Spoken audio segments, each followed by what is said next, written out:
Panasonic。講起當年嘅 Panasonic， 好多人咧都會諗起佢嘅電視啊。可惜咧喺以後咧，大家都未必會再見到 Panasonic 電視推出啦，甚至乎咧白色家電咧都會越嚟越少喎。點解呢？一間咧曾經主導全球嘅電視市場，最終咧走向隕落。而呢個故事咧，亦都係咧日本家電產業全面沒落嘅縮影嚟嘅。大家好，我係 Wally Magazine 嘅主持。今日咧會同大家講下松下呢間百年崛起嘅企業，由生產電視機咧成為黑色電器嘅霸主，稱霸全球，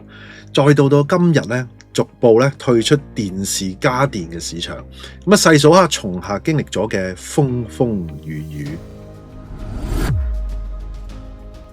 松下嘅故事可以追溯到1918年啊。當時咧創辦人松下幸之助喺大阪成立松下電器製作所。最初咧佢只係由一間咧生產電燈泡座嘅一個山寨廠啊。後嚟咧業務逐步擴展啊，去到1927年嘅時候咧開始生產咧自行車嘅車燈噶。奠定咗咧進軍家電市場嘅基礎。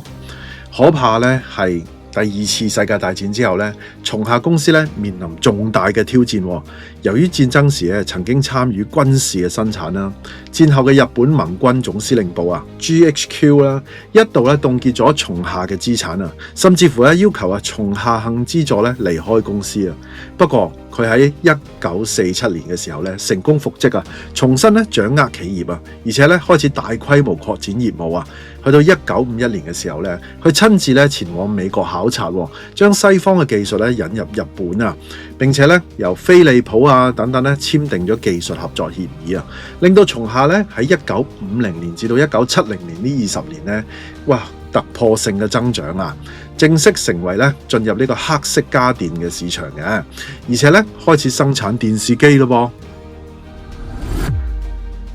黑色家電咧通常係着重娛樂性嘅，資訊傳播啦，同埋咧科技創新，並唔係生活嘅必需品嚟嘅，而且係提升生活質素嘅設備，例如咧電視機啊、音響啊、遊戲啊、電腦設備啊，呢啲產品咧傳統上咧都係以一個黑色外殼為主，所以得到呢個黑色電器呢個名嘅。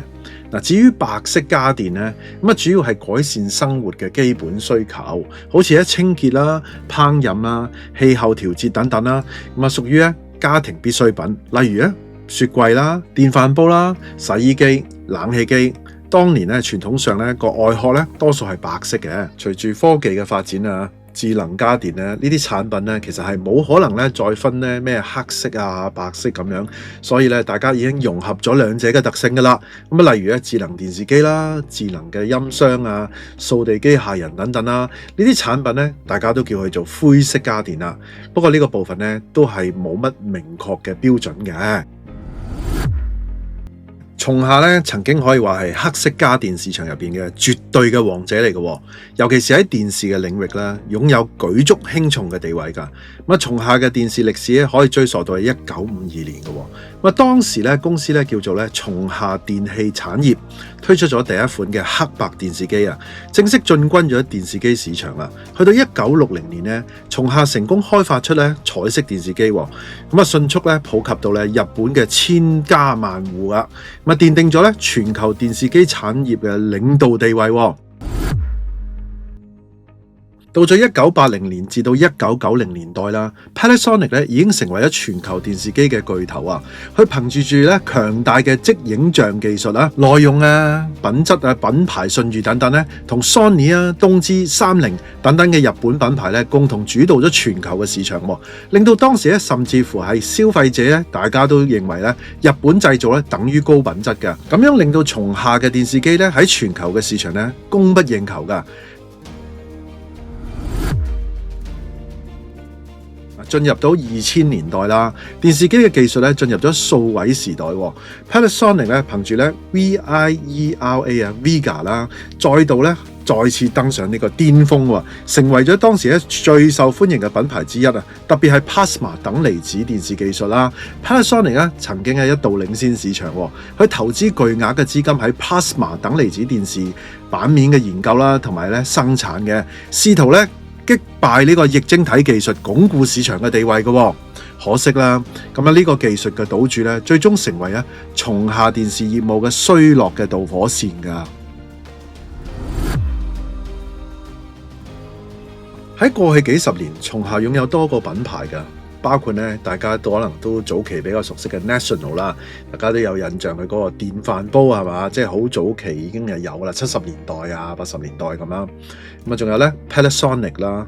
Technics 啦等等啦。其中National 最主要嘅產品係特別喺亞洲市場啊，好似喺台灣就叫國際牌，喺香港就叫樂聲牌。咁然而為咗全球統一品牌松下喺2008年決定全面改名啊，統一以 Panasonic 作為呢個品牌行銷全球。咁呢次品牌重塑亦都有去松下化嘅意味啊。咁當時即係話社長大平文雄甚至乎徵詢過松下家族代表嘅意見嘅，最終家族代表冇反對。咁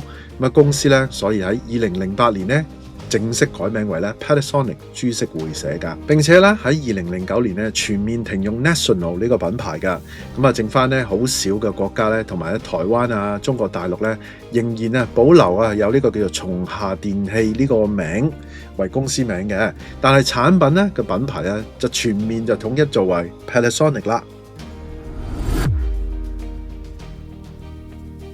Panasonic 由 Pan 即係全部嘅意思啦，同埋 Sonic 係聲音嘅意思啊，咁組成嘅。因為佢哋最初用呢個品牌落嚟售賣一啲叫音響嘅設備嘅，所以就會有呢個咁嘅名組合而成，叫做 Panasonic 啦。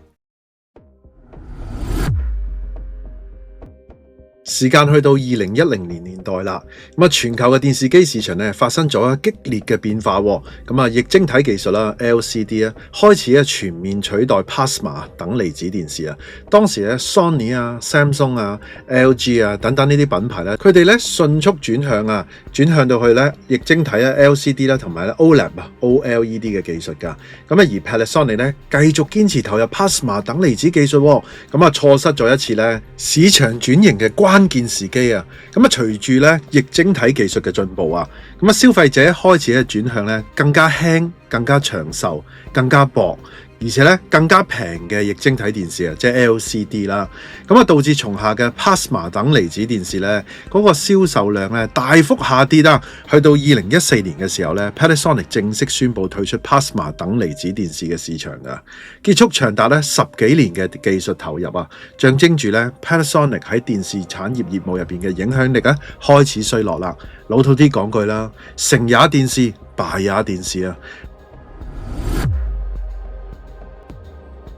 為咗擴展業務Panasonic 一直以嚟都好積極進行併購嘅。喺2008年以8067億日元即係90億美元收購三洋電機啊，成為日本最大、全球第2大嘅電視企業啊，僅次於美國嘅通用電器啊。咁喺2013年嘅時候同富士通半導體個部門合併，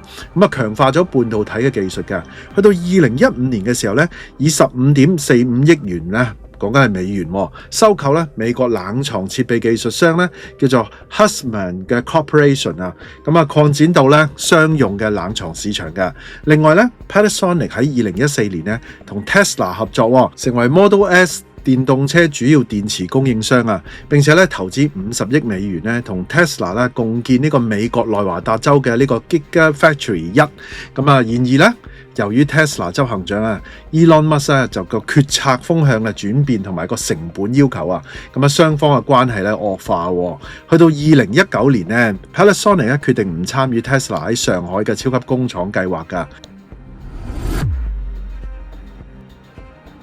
講翻電視機市場啦，可惜電視市場亦都受到韓國同埋中國嘅品牌迅速崛起啊。Samsung 啊、LG 啊迅速搶佔全球市場。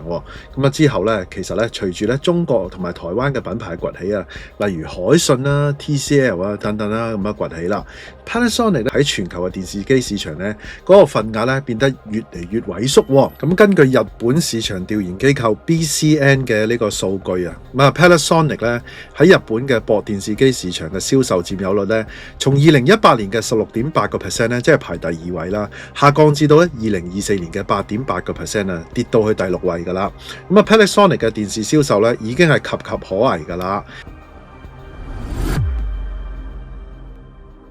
隨住競爭激烈同埋虧損持續啊 ，Panasonic 咧近年嚟咧就逐步咧退出非核心業務。嗱，舉個例啦，佢喺2019年咧出售咗半導體業務俾台灣嘅新唐科技啦，以2.5億美元咧就脫手 Panasonic Semiconductor Solutions 叫做 PSCS 嘅業務㗎。去到2021年咧停止向所有嘅大型家電鋪咧就供應呢個電視貨源，逐步咧減縮呢個市場嘅影響力㗎啦。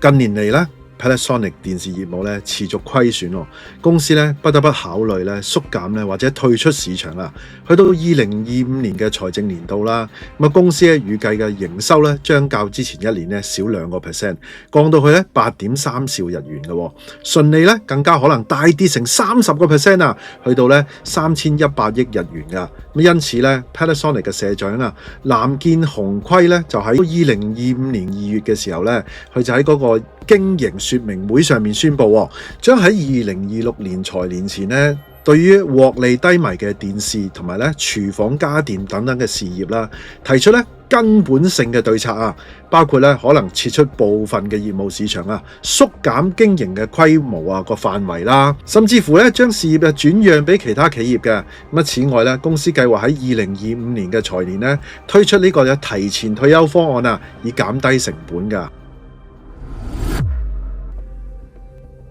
目前 Panasonic 計劃將重心轉向競爭力較強嘅領域啊，例如航空娛樂啦，同埋通訊設備系統啊、儲電池啦，以及咧企業 IT 等等嘅服務噶，例如呢啲解決方案啊，即係嗰啲 corporate solution 啊。Panasonic 嘅歷史就好似日本電子產業嘅縮影啊，從電燈泡左起家啦，成為咗黑色家電嘅霸主，再需要咧逐步咁樣退出電視嘅市場啊，咁意味住咧一個時代嘅終結嘅，咁亦都顯示出咧日本嘅家電品牌咧喺全球嘅競爭中咧受到嘅挑戰噶，咁未來咧 Panasonic 嘅核心戰場咧將不再係咧消費家電電子產業嘅，咁Panasonic壓住喺新能源啦、IT 解決方案啦，同埋咧航空娛樂系統啊，究竟百年企業能唔能夠咧再重新喺個市場再創輝煌咧，將會成為接下來嘅一個關鍵課題噶。如果大家中意呢個 W 檔案系列咧，希望咧 Like、Subscribe Wally Magazine 啦。下次再見啦，拜拜。